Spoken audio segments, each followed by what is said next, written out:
Mupadayon pa ba ko sa Ginoo or dili na?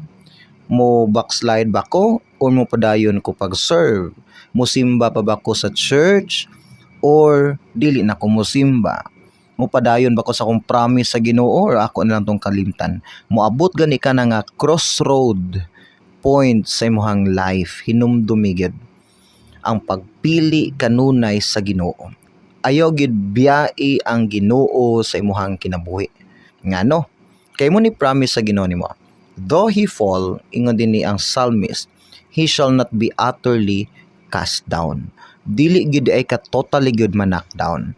Di gid ay ka totally gud mahutdan sa kusog. O usay maguna-una lang tag-ingon nga di nako kaya, pero actually kaya gid nimo. Ngano? Ingon ang Dios tinaw. For the Lord upholds him with his hand. Bangunon di kas Dios, kuptan di ka sa